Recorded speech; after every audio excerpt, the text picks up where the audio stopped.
omwezi gw'okusatu bwe tutyo Pallaso agenda kuba nti ayita abawagizi be ku Lugogo Cricket Oval abasabula endongo, abayimbi abagenda okuba nti bamuyimbirako nabo abalangiridde, era nga Pallaso avuddeyo n'akakasa nti ketonye keyake wakusanyusa abawagizi be.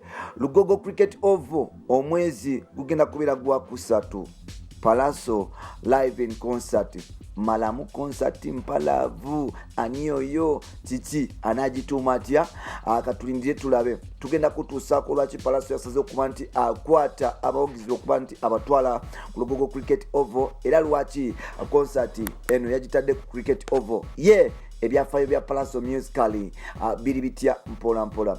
Tukwaniriza ku mukutu gwaffe omuganzi ogumanyikiddwa nga Uganda Mukamooli amanya n'eddoboozi bampita Ntambi Jimso, Rich Boy Max Sudi Junior made in Uganda. Nkutumiddeko wena kyali wange agenda mu maaso n'okuba nti ompuliriza, agenda mu maaso n'okuba nti amfollowinga, agenda mu maaso n'okuba nti anjagala. Ngenda kugamba nti big up on yourself, webale kuba nti otambula nange. Olunaku lwaleero ngenda kutambula ne musajja mukulu amanyikiddwa nga Pius Mayanja Pallaso. Omusajja ono bamuyita mulindwa Pius Mayanja, omusajja ono Munnayuganda, omusajja ono akoze ebintu byenjawulo. Pallaso avuddeyo n'alangirira nti omwezi gw'okusatu agenda kubeera ku Lugogo Cricket Oval, agende mu maaso n'okuba nti akuba Bannayuganda endongo, era nga ne Muganda wamanyikiddwa nga Jose Chameleone abaddeko ne kyayogera ku ebyo obulamu bwabutambuza. Lwaki Chameleone, lwaki Pallaso Cricket Oval? Mu myaka ebiri ejja lockdown, tukirize tugane, Pallaso has been dominating, abadde asavinga Bannayuganda mu kisaawe ky'amasanyu bulungi. Nti mu myaka ebiri Pallaso asobodde okuba nti yakola ennyimba ez'ettabu, akoze ennyimba ezitasobola kubala. Mu mwaka ogwa 20 mwaka nga tugenda mu lockdown, Pallaso yasooka n'akuba oluyimba olumanyikiddwa nga ekiro omunzikiza, that is 2019 olwatuyingiza 2020. 2020 oyo ng'atandika Pallaso yagenda mu maaso n'okuba nti akola oluyimba olumanyikiddwa nga akomerera. Oluyimba luno nalwo lwakolebwa musajja mukulu amanyikiddwa nga producer Dig Power, wali ku Sabla Records, era nga lwagenda mu maaso n'okuba nti lushootingibwa video, yagenda maaso n'okuba nti shootingibwa musajja mukulu amanyikiddwa nga Frank Mugerwa abasinga gumanyi nga Ja Live. Eyo video bagishootingira Bunga.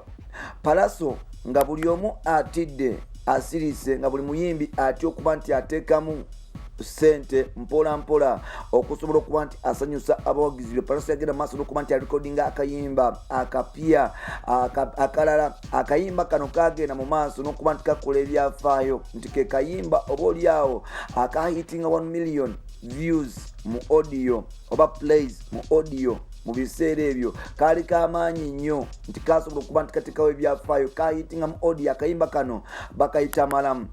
Akayimba kano ebyafaayo ebiri ku Malamu song, nti Pallaso yasobola okuba nti arecordinga akayimba kano ne producer amanyikiddwa nga Red Pro nga ebiseera byali akola ne producer amanyikiddwa nga TJ Jones, TJ Productions, era nga TJ akayimba ako bakarecordingira ku bakarecordinga eyo Machinje Ruwafu. Akayimba kano Pallaso yagezaako okuba nti akontactinga n'essimu okuba nti akamastaringa n'okuba nti abako ne byatereza. Omusajja ono oba oliawo n'abeera bize, era nga n'essimu teyasobola kuba nti akakwata akamaliriza. Akayimba kano yakakwata n'akawa EDD Malamu yafuuka Malamu mu 2020.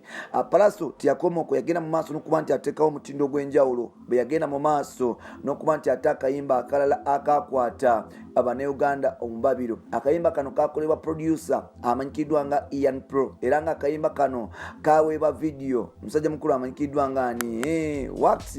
Akayimba kano bakayita ani oyo kagenda mu maaso n'okuba nti nako kakola, era nga babangalwa bagenda mu maaso n'okuba n'okuba nti bakajamingirako bwemu ku buyimba obwasinga okuba nti bukola ku TikTok n'okuba nti butraininga. Unfortunately kyamukisa mubi nti buli kimu avenue social media accounts zonna eza Pallaso zagenda maaso n'okuba nti zigibwako olw'abantu abalina emitima emibi abagezaako okuba nti bamuuza mu kyalo. Facebook yagenda maaso n'okuba nti etwalibwako gatta ne TikTok account yagenda maaso n'okuba nti etwalibwa oba okuba nti hackingibwa era nga ssaawa zino buli kimu azimba kipya.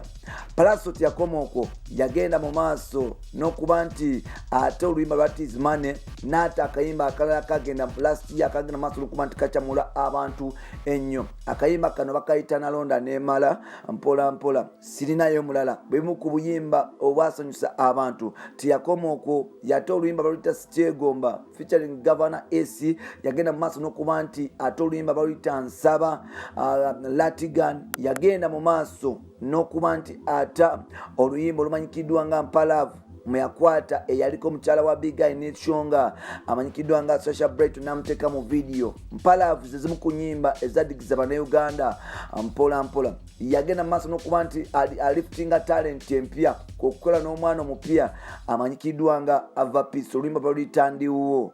Yes, mpola mpola. Guno omwaka nga gutandika Pallaso sofa alina balekaawo jagenda okuta video mpola mpola alina napenda agenda kuta oluyimba yatadde audio ya Sherry alina ennyimba nyingi zagenda okuba nti ata amawulire getufuna. Pallaso yasazeewo okuba nti asanyuka n'abawagizi be ab'enjawulo ng'abatwala ku cricket oval omwezi gugenda kubeera gwa kusatu. Pallaso y'omu ku bayimbi abagenda mu maaso n'okuba nti babonaabona era nga omwaka gwa 2006 yasobola okuba nti alinnya ennyonyi n'agenda e Bulaaya okwerekerako muto mukulu we amanyikiddwa nga Chameleone. Yasobola okuba nti alekebwa Maine mu America yasobola okuba nti astarvinga paka we yakomawo mu mwaka gwa 2014 n'ajoininga Team No Sleep. Team No Sleep yagenda maaso n'okuba nti ekyaka nnyo olwa Pallaso Shiba Pallaso bagenda maaso n'okuba nti batekinga over wabula bafunamu obutakanya neyali manager we amanyikiddwa nga Jeff Chi oluvannyuma lw'okuba nti muganda we amanyikiddwa nga AK47 yagenda maaso n'okuba nti afa.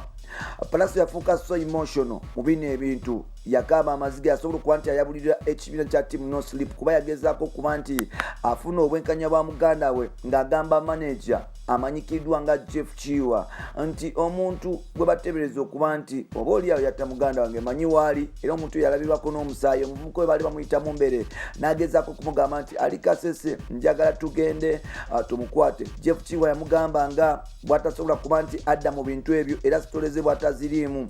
Kino nno kyanyiiga nnyo Pallaso n'afuuka emotional.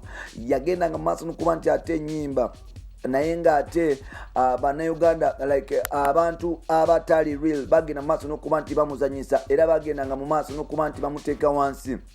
Pallaso teyasobola kuba nti oba oliawo assa anyiiga bagenda ne bamulwanyisa bashiba mujjukira ebyo ebiseera ebyo Jeff Chiwa n'amuteekako kabako concert nezigenda maaso n'okuba nti oba oliawo zimuyisa bubi amawulire ne gamupetraying okubeera omukyamu yasafaringa ebintu bingi. Pallaso yasobola okuba nti oba oliawo yetereza n'asobola okuba nti akomawo mu part 2 n'asobola okuba nti yejjako buli kintu ekikyamu n'asobola okuba nti oba oliawo atereza embeera ze n'atereza career era Pallaso yasobola okuba nti akola ebintu eby'enjawulo. y'omu ku bayimbi abagenda mu maaso n'okuba nti bastarvinga okubeera real nga babonaabona olw'okuba nti bali too real eri mikwano gyabwe eri abantu be bakola nabo eri abantu ab'enjawulo wabula mu kubeera nti baali baddala bagenda maaso n'okuba nti bakozesebwa ensobi nti oba oliawo Jeff Chiwa yagenda maaso n'okuba nti akozesa Pallaso ensobi ez'okulwana ne baganda be abamanyikiddwa nga Reddy and Weasel. Ekyo kyokka kyagenda maaso n'okuba nti kimukyayisa bannayuganda n'ogenda maaso n'okuba nti oba oliawo bagenda maaso n'okuba nti bamulabamu embeera ez'enjawulo. Wano nno bannayuganda engeri gye balina ekisa bagenda mu maaso n'okuba nti basonyiwa bagenda mu maaso n'okuba nti oba oliawo bagamba omwana waffe atukoledde ebintu eby'enjawulo ne mu kukola ennyo ebintu eby'enjawulo. Pallaso ennyimba ndikuwa kizi Katonda ageze mu maaso n'okuba nti azikola bannayuganda ne bagamba nti ono omwana adizavinga okutu era nga ssaawa zino oba oliawo Pallaso ayagala kuba nti akyakala kudigida kusanyusaamu ne bafani be abamwagala ku mutima. cricket oval gyasazeewo okuba nti ateekawo. Alina abayimbi bangi abagenda mu maaso n'okuba nti bagamba nti nja kwerekerako muganda waffe tugende tuyimbe naye kubanga ate asobodde okuba nti ateerawo omutindo ogw'enjawulo. Bannayuganda kyekiseera okuba nti tusitandinga n'abantu abali talented okusobola okuba nti tubasitula n'okubateekayo mpola mpola. Sikyateeka omuntu omumanyi oba tomumanyi, tuwagire music industry egende maaso n'okuba nti ekula olwo tusobole okuba nti tuteekayo abayimbi baffe naffe tusobole okuba nti tukula. Tukwagaliza birungi byeriri muganda waffe Pallaso King of the East Saka Free Boss, era nga ne bannayuganda bangi oba oliawo mugende mumwagire asobole okuba nti atuukiriza ebiroto bye. Bampita Ntambi Jimso, Rich Boy Maxud Junior.